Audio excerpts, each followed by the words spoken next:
आप कष्टों से लड़ना नहीं सीखेंगे तो आप ऐसी महामहिम स्थिति को कैसे प्राप्त कर पाएंगे।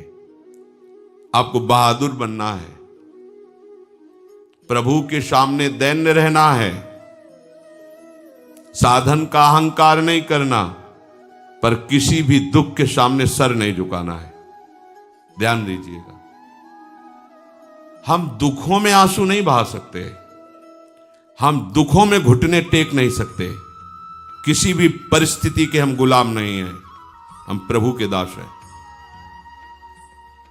कच्चा साधक क्या होता है? प्रभु के लिए एक भी आंसू नहीं आते, अपने थोड़े दुख में फूट फूट कर रोता है। थोड़ी सी व्यवस्था भंग हुई, आंसुओं की धार लग गई। थोड़ी सी प्रतिकूलता हुई, छूट गया नियम, छूट गई उपासना। ऐसे कच्चे घड़ों में प्रेमामृत रस नहीं रखा जाता है। रस रखने वाला बहुत प्रवीण है, वो पहले देख लेता है बजा के कि घड़ा कहीं फूटा तो नहीं है, कच्चा तो नहीं है, क्योंकि अत्यंत दुर्लभ ये प्रेम रस आचार्य और गुरु उसी के हृदय में रखते हैं जो समस्त द्वंद्वों के सहने की सामर्थ्य रखता है। 24 घंटे में जब आप शयन के लिए जाएं तो आप उस समय अपने पूरी जागृत अवस्था की एक एक वृत्ति का चिंतन करें। आज जब से जगे थे और अब शयन करने जा रहे हैं, कौन कौन सी ऐसी वृत्ति आई जो प्रभु से विमुख करने वाली थी, कौन कौन सी ऐसी बात हुई जो प्रभु से विमुख करने वाली थी, कौन कौन सी ऐसी क्रिया हुई जो प्रभु से विमुख, और उसको अपने दिमाग में रखो। कल से नहीं होने पाएगा, ये बात नहीं होगी, ये त्रुटि नहीं होगी, ये क्रिया नहीं होगी। और प्रभु से प्रार्थना करो, नाथ हमें बल प्रदान करो कि जो आज हमारी उपासना में त्रुटि हुई वो कल नहीं होनी चाहिए। अगर पुनः होती है तो फिर हम पश्चाताप करेंगे, फिर हम दृढ़ नियम लेंगे और एक दिन हम इन त्रुटियों पर विजय प्राप्त कर लेंगे। दीन बंधु करुणा वरुणालय प्रभु आपके सहयोग में हैं। जो साधक आत्मनिरीक्षण नहीं करता है वो परमार्थ में आगे नहीं बढ़ पाता। आत्मनिरीक्षण, अपने को देखना, अपनी जांच करना। आप स्वयं अपने न्यायाधीश बनिए और अपनी साधना को जांचिए, अपनी उपासना को जांचिए। कितना भाव गुरु अनुशासन में है और कितना मनमानी है, उसका विभाग कीजिए। मनमानी में कितना हमारा अशुभ है, कितना शुभ है, उसका विभाग कीजिए। उस अशुभ में हम कितना किसमें तल्लीन हैं और फिर उस पर शासन कीजिए। अपने आप को देखते रहना ये उपासना का विशेष अंग है। हमसे क्या त्रुटि हो रही है, हम कहीं प्रमाद में तो नहीं है। यह विषयी पुरुष का लक्षण है। कौन क्या कर रहा है, कहां जा रहा है, यह उपासक का कार्य नहीं है। जो दूसरों को देखते रहते हैं वो उपासक नहीं है, वो विषयी पुरुष है। या जो महापुरुष जगत को नामामृत उपदेशामृत से परम कल्याण की तरफ ले जा रहे हैं, वो देख सकते हैं। अपने को चाहिए कि अपने को देखना है कि हम कहां कहां फंस रहे हैं, कहां कहां आज्ञा उल्लंघन कर रहे हैं, कौन सी बात मन की मान रहे हैं, कौन सी बात गुरु की मान रहे हैं, शास्त्र की मान रहे हैं। साधक को तो अपने निरीक्षण से ही फुर्सत नहीं मिलती। वो दूसरे के विषय में क्या देखेगा, क्या बोलेगा। और जो दूसरे के विषय में देखता है, बोलता है, वो गिर जाता है, परमार्थ के लायक नहीं रहता। ध्यान देना है। जो दूसरे के विषय को देखता रहता और बोलता रहता है वो गिर जाता है, अर्थात तो परमार्थ का साधक नहीं होता। आपको देखना है आप कहीं रुक तो नहीं गए, आपकी कहीं विपरीत दिशा तो नहीं हो गई है।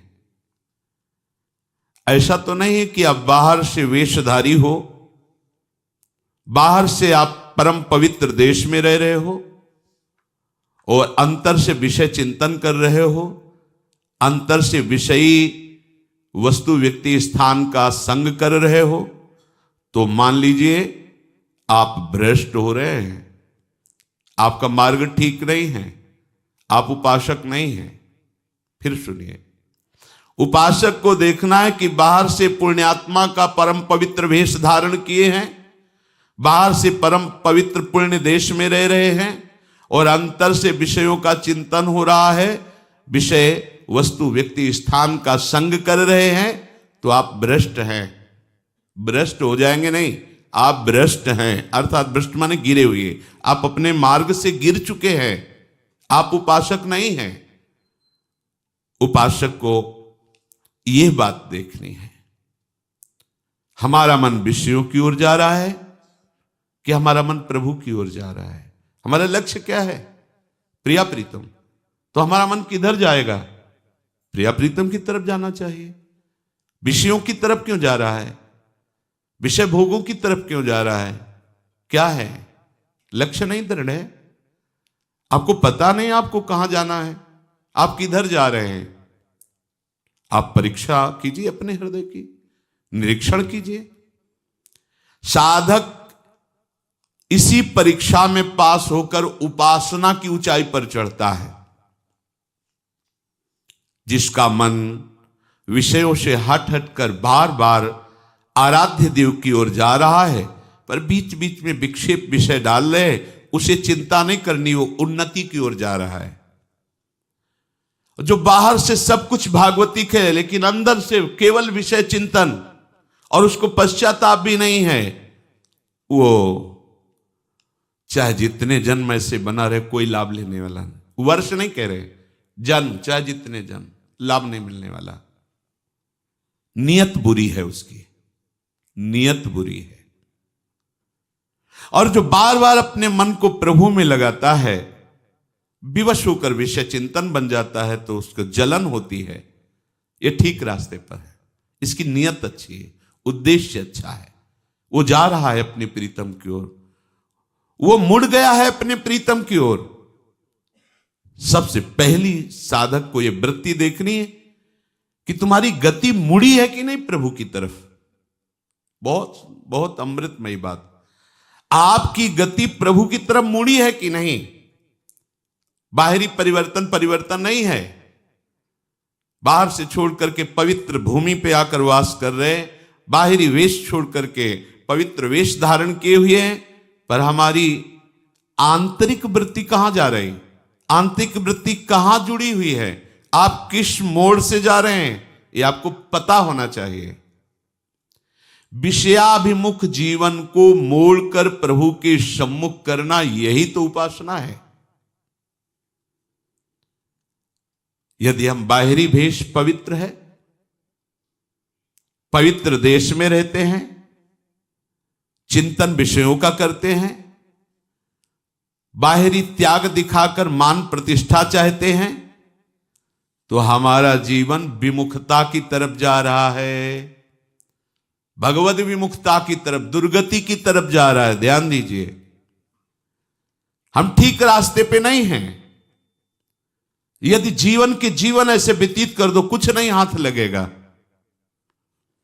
और यदि आपने अंदर से अपना रास्ता चयन किया है, परमार्थ लक्ष्य निश्चित किया है श्यामा श्याम, और बार बार प्रयासरत है उनके नाम रूप लीला गुण का चिंतन गायन, तो आपकी चाल में देर हो सकती है, पर मार्ग में है, इसलिए प्राप्ति में देर नहीं होगी। यह है महामहिम बात।